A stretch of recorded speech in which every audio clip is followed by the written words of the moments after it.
Bonjour et bienvenue dans cette vidéo. Dans cette vidéo, on va parler de Beltane, la fête des fleurs. On va parler de cette saison-là maintenant où tout est comme en renouveau, en renaissance, entre l'équinoxe de printemps et le solstice d'été, entre ce que nous appelons chez les Esséniens la célébration de Raphaël et la célébration d'Ouriel. Eh bien, il y a la lune de mai au milieu. Et dans cette pleine lune de mai, nous célébrons Beltane, les deux feux de Beltane. Je ne vous en dis pas plus, je vous laisse avec toutes ces explications et je vous dis à tout de suite dans la vidéo. Si, excusez-moi, je voudrais rajouter quand même que je vais lire en fait le texte, un texte qui fait partie de l'Académie essénienne des origines, qui nous parle de Beltane. Donc soyez un petit peu indulgents, je lis. Et par-dessus, j'ai rajouté des images. Voilà. La grande fête de la pleine lune du mois de mai. La fête de Beltane, appelée aussi la fête des fleurs, ou la fête des maîtres dans notre tradition, occupe une place tout à fait particulière dans la ronde de l'année. Traditionnellement, nos ancêtres celtes la célébraient au moment de la pleine lune du taureau, au mois de mai, connue pour être la plus puissante de l'année. En effet, c'est le moment privilégié et tant attendu par les hommes et les règnes de la mer, où tout fleurit et entre dans l'expansion. C'est une véritable fête dans la nature, et tous les êtres, dans le visible comme dans l'invisible, sont dans la joie, le bonheur, la réjouissance et la célébration. C'est l'apogée du mois de mai qui pour nous est le mois de Marie. Le nom de Marie étant le même que celui de mai, auquel a été ajouté le R qui dans la langue des initiés signifie le mouvement intérieur qui naît de la conscience individuelle. Cela signifie que si l'homme ne participe pas consciemment et intérieurement au renouveau de la nature qui a lieu au mois de mai, alors cela devient Maya. Le mot Maya est à l'origine du mot mai, c'est-à-dire une illusion. En effet, tout ce que l'homme peut voir et contempler à l'extérieur sans que cela vive à l'intérieur de lui est une illusion. Si l'homme regarde la nature et s'émerveille de son renouveau, des fleurs, des couleurs, des parfums, du ciel bleu et du soleil, sans goûter et vivre cette beauté à l'intérieur de lui, cela signifie qu'il ne vit plus avec son âme et qu'il ne vit que pour la mort. L'initié au mystère, le disciple de la lumière, l'essénien, l'essénienne dans toutes les époques et dans tous les peuples, vit la renaissance de la nature comme une véritable renaissance à l'intérieur de lui.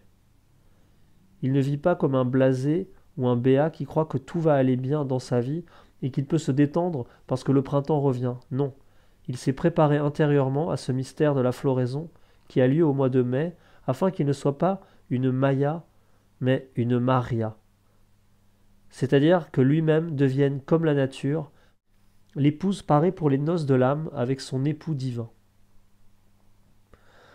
Ainsi, il a été dans l'observation de lui-même et la reconnaissance honnête et sincère de ses erreurs pendant la période de l'automne, à travers la pratique du grand rite du pardon des offenses.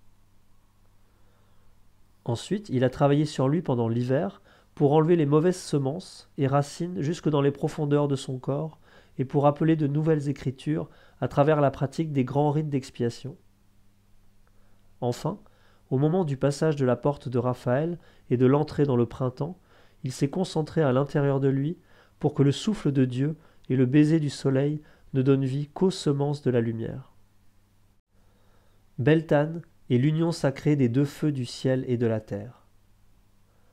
En réalité, le passage de la porte de Raphaël à l'équinoxe de printemps n'est pas encore le grand moment où tout fleurit, où la nature explose dans un déploiement d'énergie qui est unique dans la ronde de l'année. Ce moment culmine avec la pleine lune du mois de mai, et c'est pourquoi les Celtes faisaient une grande fête pour le célébrer comme le passage vers l'été et la grande expansion de la nature, et aussi de la vie des hommes. Un peu partout, dans la grande Celtide, de l'Espagne jusqu'à la Norvège, de l'Irlande jusqu'à la Grèce, les Celtes dressaient des grands bûchers afin d'allumer deux grands feux pour célébrer l'union bienheureuse du ciel et de la terre, de Bélénos et de Beltane, de Zeus et de Gaïa, ou encore d'Osiris et d'Isis en Égypte. Le petit nombre des initiés qui préparaient ces célébrations était bien sûr parfaitement conscient des grands mystères à la fois cosmiques, divins, humains et terrestres qu'il mettait en action à ce moment si particulier de l'année. Ils savaient qu'en faisant participer les hommes non initiés à de telles célébrations, ils invoquaient à l'intérieur d'eux des esprits vivants, des forces lumineuses, qui venaient de l'univers tout entier pour bénir la terre, la fertiliser, mais aussi pour ennoblir les âmes et élever la conscience des humains. Puis, les hommes se sont de plus en plus éloignés de la communion vivante avec les forces de la nature. Ils ont bâti des grandes villes afin d'établir la suprématie de l'homme par rapport à la nature et qu'elle ne soit plus bonne qu'à être exploitée pour glorifier l'homme jusqu'à même enfanter cette pensée que Dieu n'existe pas et que seul l'homme est puissant et vivant. Mais qui a créé l'homme et la nature? L'homme ne peut même plus se poser cette question car il a lui-même creusé un abîme entre lui et Dieu et la nature. Il y a encore quelques peuples, notamment en Irlande, qui allument les feux de Beltane au début du mois de mai.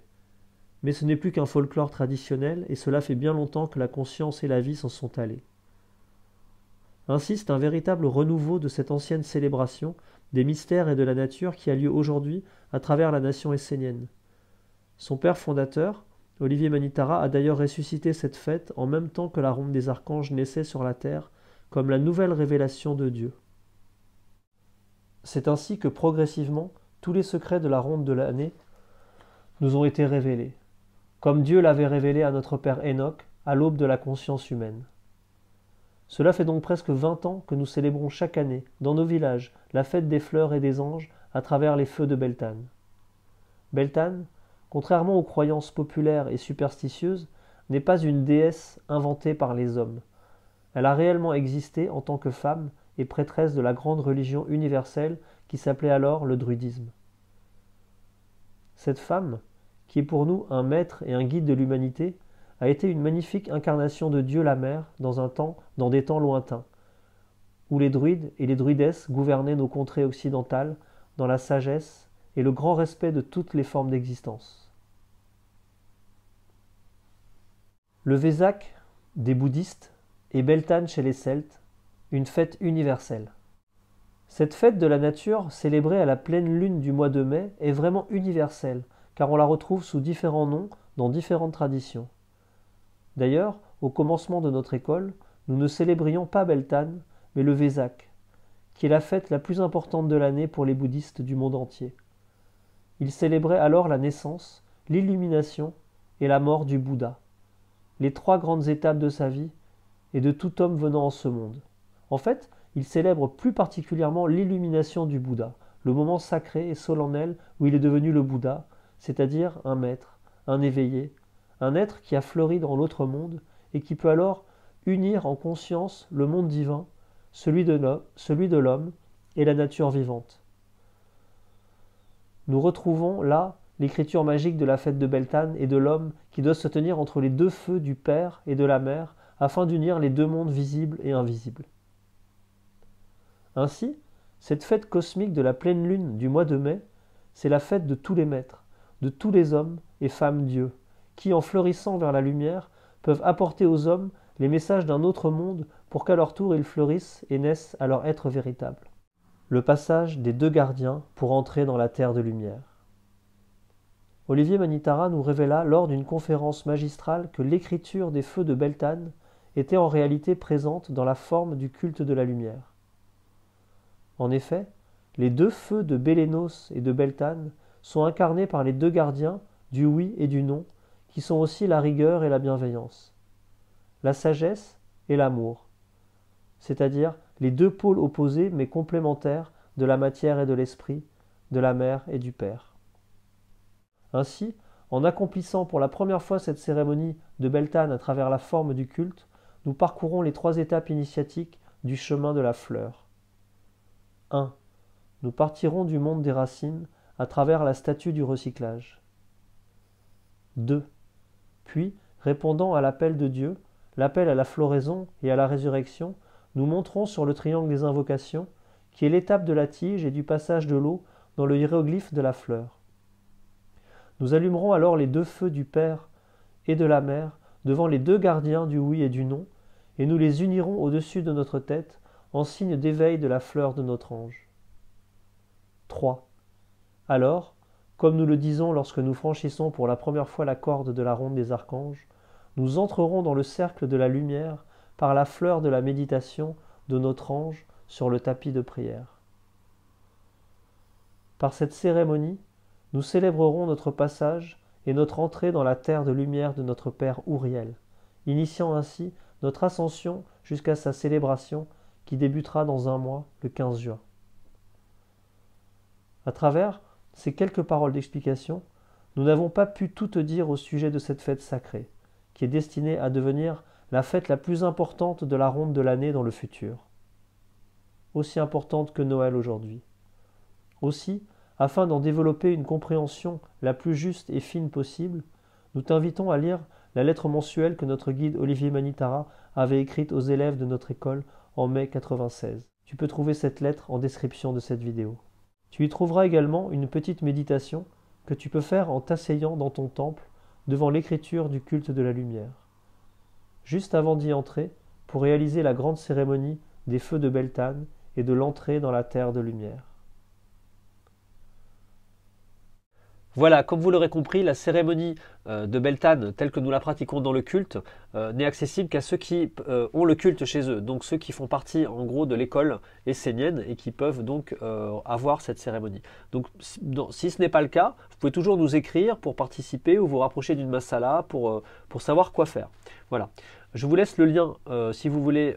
En gros, si vous voyez cette vidéo, vous pouvez m'écrire là où vous la voyez, soit sur Facebook, soit sur YouTube. Et dans ce cas-là, si vous avez des questions, n'hésitez pas à les poser. Je vous souhaite une très bonne journée, une très belle fête de la pleine lune de mai. Et je vous dis un très beau printemps. À très bientôt.